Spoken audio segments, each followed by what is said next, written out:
Now the season's winding down right now, and who's out there that's going to say, hey, we need one more Hail Mary. We're going into a stand location. It's a last ditch effort to get out and hunt. And Dylan and I were discussing this. He had someone ask him about it too. You know, you have 10 sits, you have 5 sits, you have 1 week. How do you manage that? You know, are you hunting all evenings, all mornings? And I think there's a case for making the most of your hunt in these last 10 days. And I'm going to talk about 3 different strategies that I think is really important. You need to keep in mind when you're using this last 7-10 days. The first strategy, you can't look at it like, okay, I have till the end of the year, I have 8 days left, I have 7 days left, and so I'm going to go into a stand location and burn it out and ruin the next 6 days after. You can't look at it like, you know, I'm going to take this one and done sit, because you still have 7 days left. Now maybe if it's the last day or two, you can take that approach, but look at these 7 days that you have left. Look at these 10 days that you have left. Look at the 10 sits that you have left. Look at it like a marathon, not a sprint. You're not trying to go all in because it's only 10 days left out of 3 months or 4 months, whatever the season is, and some people extend their season into January. So that's the first bit of really important advice. Don't throw away what you do have left on the first sit. Really look at it. Is the weather bad? Don't go out. If it's really windy, don't go out. You can't afford to burn your stands out. You still have 10 sits left. You still have 5 sits left. And I'm working on this with my wife, Diane. She has a tag left, and we're going to be very picky on when she goes out and hunts. And you know, we have a mature buck right now up on the top of the property that's going by a cell camera that she would love to shoot, and I'd love to see her shoot it. And in that case, it brings up point number 2. Mornings aren't bad. You know, mornings aren't a bad time to hunt.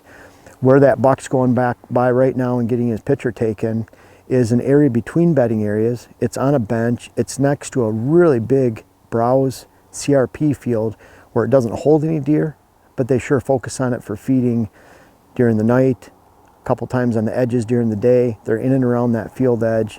There's a lot of cover around the edge. It's a good browse area, but it's in a location in the morning where it's not right in the bedding areas. What I find this time of year, that buck was moving. I think the first shot we had from him was 9:42 a.m. and he was moving at a predictable time after the sun's up. At daybreak, a lot of times during the cold of the day, I believe it was probably, let's say, 14 degrees at daybreak this morning. I'm not sure, but that's a cold of the day. I find a lot of bucks and a lot of deer in general bedded down at that moment, at that time, at daybreak, because it's the coldest time of the day, and they're trying to conserve energy. But they're really getting up and moving around. You know, if it's getting daylight at 7:15, then they're moving at 9, 10, and that's when we got that picture that's right in that wheel horse house of when they start to browse, get up and move. And you could have some good hunting in the morning hours right up until late morning, afternoon, right in that time range where it's the warmth of the day. We're getting a beautiful sun right now. It's supposed to be, you know, it might have been 14 degrees this morning. It's supposed to be a high of 37 today. And sometime mid-morning, you have some great buck movement. But if you go into a bedding area, traditional morning spot during the rut, you could blow the entire deer off the property. They're very skittish this time of year, and a lot of times they're grouped up. So when we're seeing one buck up there, we're seeing 2. We're seeing doe movement too. So we're seeing a lot of activity at that time, and they are grouped together. And you can live and die by that group. You push it away, you're done. So you have to be very careful in the morning going in. Make sure you're going into a stand that's located between bedding areas, next to a feeding area, feeding flat, feeding oaks. You know, if there's a good stand at oaks this time of year that's not cover, but great feeding, you can expect some mid-morning movement.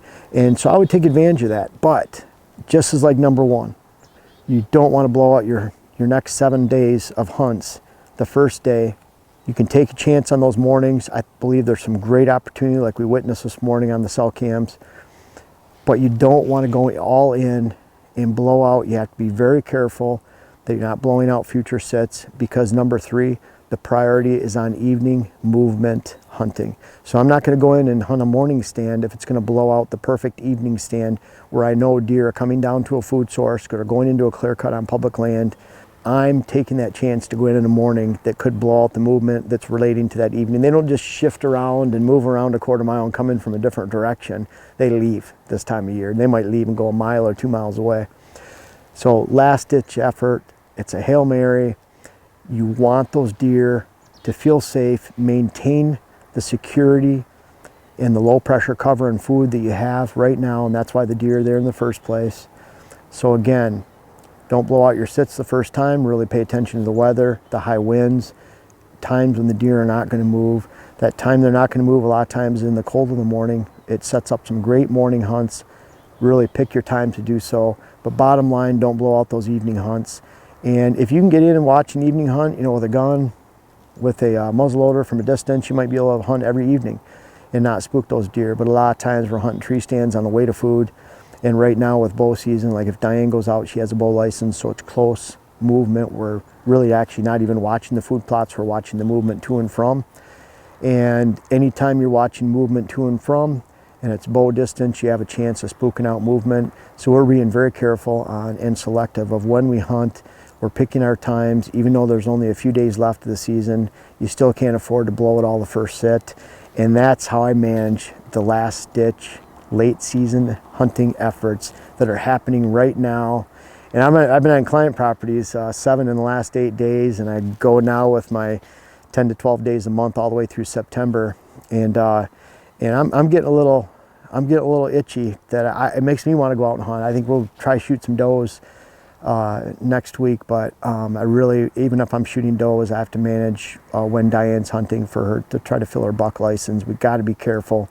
And I love being in the deer habitat and deer woods all season long, and I'm a little bummed that my tags are full at this point. And I don't have time to get down to Ohio's muzzleloader season coming up, I don't think anyways.